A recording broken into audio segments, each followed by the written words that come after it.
ગુજરાતના રાજકારણમાં હવે ક્યાંક મોટા પાયે ભૂકંપ આવવાનો હોય એવી શક્યતાઓ દેખાય છે।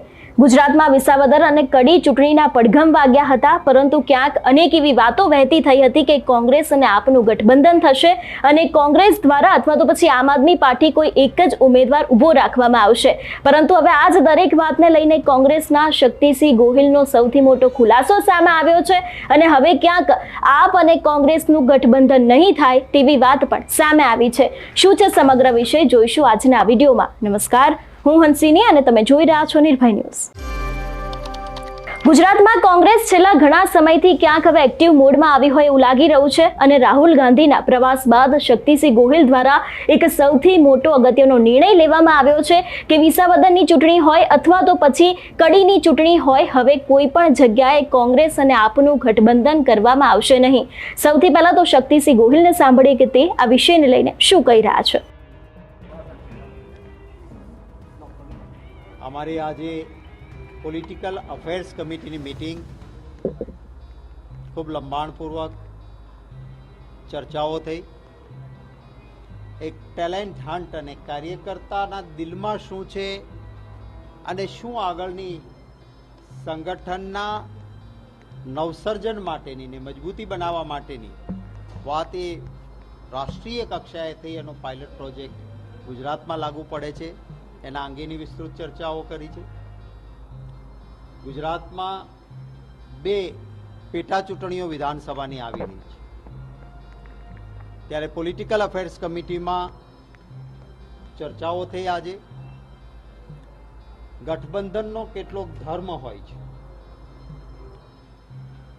આમ આદમી પાર્ટીએ પોતાની રીતે પોતાનો કેન્ડિડેટ જાહેર કરી દીધો છે। અગાઉ રાષ્ટ્રીય કક્ષાએ અમારું ઇન્ડિયા ગઠબંધન છે, ઇન્ટેક્ટ છે અને રહેવાનું છે। રાજ્યોની પરિસ્થિતિમાં રાજ્યો પોતાની રીતે નિર્ણય કરતા હોય છે। જેમ કે હરિયાણામાં હું પ્રભારી હતો, હું જાણું છું હરિયાણામાં કોંગ્રેસની સરકાર દિવાલ પર લખેલું હતું, બનતી હતી। આમ આદમી પાર્ટીનું સંગઠન ત્યાં લગભગ 0 હતું, પરંતુ આમ આદમી પાર્ટીએ હુડ્ડાજીએ કેટલીક સીટો ઓફર કરવા છતાં એ ઠુકરાવીને આમ આદમી પાર્ટી લડી। હરિયાણામાં પરિણામો ખરાબ આવ્યા। ગુજરાતમાં રાષ્ટ્રીય કક્ષાએ નિર્ણય થયો કે ઇન્ડિયા ગઠબંધનમાં સાથે રહેવાનું છે। એટલા માટે હું જ્યાંનો પ્રદેશ પ્રમુખ હોઉં એ જિલ્લો છોડવો મારા માટે અઘરો હોય, પરંતુ રાષ્ટ્રીય રીતે એ જાળવવા માટે ભરૂચમાં અમારી એક ઇમોશનલ ફિલિંગ હતી બધાની, એમ છતાં ભરૂચ અને ભાવનગર જ એમનો આગ્રહ હતો તો છોડેલું હતું। રાજ્યની કક્ષાએ જ્યારે અમારે નિર્ણય લેવાનો છે ત્યારે આજે પોલિટિકલ અફેર્સ કમિટીમાં વિસ્તૃત ચર્ચાઓના અંતે ભૂતકાળના બધા જ ઇતિહાસો તપાસ્યા પછી એક સર્વસંમત મત ઊભો થયો હતો કે ગુજરાતના મતદાતાઓ ક્યારેય ત્રીજી પાર્ટીને મત નથી આપતા। અહીંયા ભૂતકાળમાં લેફ્ટ દ્વારા કોશિશ થઈ, અહીંયા ભૂતકાળમાં સમાજવાદી પાર્ટી દ્વારા કોશિશ થઈ, જેમની પોતાની સરકાર હતી શંકરસિંહજી વાઘેલાની, એમણે પોતે પ્રયત્ન કર્યો, પોતાની સરકાર હોવા છતાં માત્ર 4 182 માંથી ચૂંટાયા હતા। સ્વર્ગસ્થ ચિમનભાઈ પટેલે મને કહેલું હતું જ્યારે કોંગ્રેસમાં મર્જ થયા ત્યારે કે મેં અલગ પાર્ટી બનાવીને પ્રયત્ન કર્યો, પટેલોનો પાવર, મારી સમજણ, રાજકીય કુને બધું, પરંતુ ગુજરાતી મતદાર ત્રીજી પાર્ટીને મત આપતો નથી અને એટલે મેં નિર્ણય કર્યો કે પાછું કોંગ્રેસમાં જ વિસર્જન કરીશ। ચાણક્ય કહેવાતા પોલિટિક્સના। એટલે આમ આદમી પાર્ટીને એક હવા ઉભો કરીને 11% મતો તોડીને કોંગ્રેસ પાર્ટીને જબરજસ્ત નુકસાન કર્યું એમણે, પરંતુ ગુજરાતી મતદાતાએ એમ છતાં વધારે મતો તો કોંગ્રેસને જ આપ્યા। મુખ્ય વિરોધ પક્ષ એ કોંગ્રેસ પાર્ટી જ રહી છે। આ સંજોગોમાં વિસ્તૃત ચર્ચાના અંતે ગુજરાતીઓના હિતમાં કોંગ્રેસ પક્ષે નક્કી કર્યું છે કે વિસાવદર અને આ બંને બેઠકો કોંગ્રેસ પક્ષ પોતાના સિમ્બોલ પર મજબૂતીથી જીતવા માટે લડશે। અને હું વાલા ગુજરાતીઓને વિનંતી કરીશ કે આપ અમારી આ જે ગુજરાતીઓના હિત માટેની લડત છે ત્યારે એક મજબૂત વિરોધ પક્ષ અત્યારે બને, એટલા માટે બંને જગ્યાએ કોંગ્રેસને મતદાતાઓ મત અને આશીર્વાદ આપે। અને 2027માં સેવાની સાધના માટે આજે મજબૂત વિરોધ પક્ષ બનવા માટે આ બંને સીટ જીતાડો.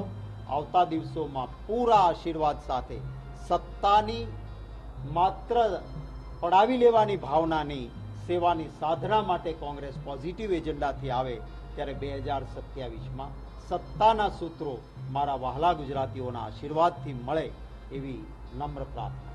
સતીશભાઈ, 2022 તમે કહ્યું કે 11% નુકસાન થયું છે આમ આદમી પાર્ટીના કારણે. તમારું જે પેટા ચૂંટણીમાં ગઠબંધન ના કરવાનો નિર્ણય છે એ માત્ર બે પેટા ચૂંટણી પૂરતો મર્યાદિત છે કે 2027ની ચૂંટણીમાં આ એ થવાનું? રાજકારણમાં હંમેશા વર્તમાનની જ વાત હોય, ભવિષ્યની વાત ન હોય. આજની વાત આપને કરી, આવતા દિવસોની કરવાની હશે ત્યારે આપ સૌને આમંત્રિત કરીને એ વખતની વાત એ વખતે કરીશું. કેટલાક એક મિનિટ ભાઈ, કેટલાક એક માહિતી છે કે કેટલાક જે નિરીક્ષકો ગુજરાત પ્રદેશ કોંગ્રેસ સમિતિના છે એમને એવું જણાવ્યું છે કે ભાઈ વિસ્તાર દૂર પડે છે તો એમની જગ્યા બદલવી નિરીક્ષકોમાં જિલ્લા પ્રમુખની માટે. અમારી આંતરિક બાબતો છે, કોઈ જગ્યાઓ બદલાવાની. આટલા મોટા નેતા રાષ્ટ્રીય કક્ષાના જેને આખો પ્રભાર રાજ્યનો સંભાળ્યો હોય, એક સાવ ગુજરાતના છેડા સુધી જવા તૈયાર હોય ત્યારે મારા ગુજરાત પ્રદેશ કોંગ્રેસ પરિવારના સભ્યો જરૂર નાની મોટી ઈચ્છા વ્યક્ત કરે પણ કોઈને તકલીફ નથી રહેવાની. તકલીફ હોય તો પણ ખભે ઉઠાવીને ગમે તે મુશ્કેલી હશે તો જેને જ્યાં જવાબદારી સોંપી છે ત્યાં બધા જ જશે. હા, આજે એક બહુ જ મોટા પ્રમાણમાં આમ આદમી પાર્ટીમાંથી મોટી સંખ્યામાં લોકો કોંગ્રેસ પક્ષમાં આજે જોડાઈ રહ્યા છે. એમનું સ્વાગત રહેશે. આપ સૌને પણ આમંત્રિત કરું છું કે 3 વાગે પ્રદેશ કોંગ્રેસ સમિતિ પર આપ આવજો. એટલે જે પ્રમાણે તેમના દ્વારા વાત કરવામાં આવી એ પ્રમાણે કે કેન્દ્રમાં ગઠબંધન રહેશે પરંતુ રાજ્યમાં કોઈ જ ગઠબંધન કરવામાં આવશે નહીં. ગઠબંધનના ઘણા બધા નિયમો હોય છે તે વાતને લઈને પણ તેમના દ્વારા સમગ્ર વિષય છે તેને લઈને વાત કરવામાં આવી છે. એટલે ખાસ કરીને હવે જે ગુજરાતમાં ત્રિપાંખ્યો જંગ જામશે, કડીની ચૂંટણી હોય કે પછી વિસાવદરની ચૂંટણી હોય, બંને પેટા ચૂંટણીમાં હવે ત્રિપાંખ્યો જંગ જામવાનો છે અને આમ આદમી પાર્ટી દ્વારા ગોપાલ ઇટાલિયાને ઉમેદવાર તરીકે જાહેર કરી દેવામાં આવ્યો છે. એટલે આગામી સમયમાં એ પણ જોવાનું રહેશે કે કોંગ્રેસમાંથી કયા ઉમેદવારનું નામ જાહેર કરવામાં આવે છે. એટલે ખાસ કરીને જે ચર્ચાઓ વહેતી થઈ હતી કે આપ અને કોંગ્રેસનું ગઠબંધન કરવામાં આવશે એ જ ચર્ચાઓનો હવે અંત આવ્યો છે. કોઈ પણ પેટા ચૂંટણી હોય હવે ક્યાંય પણ આપ અને કોંગ્રેસનું ગઠબંધન થશે નહીં. તમારું શું માનવું છે આ વિષયને લઈને અમને કમેન્ટ કરીને ચોક્કસથી જણાવજો. તેની સાથે જ અમારી ચેનલ નિર્ભય ન્યૂઝને લાઇક, શેર અને સબસ્ક્રાઇબ કરવાનું ભૂલશો નહીં. નમસ્કાર.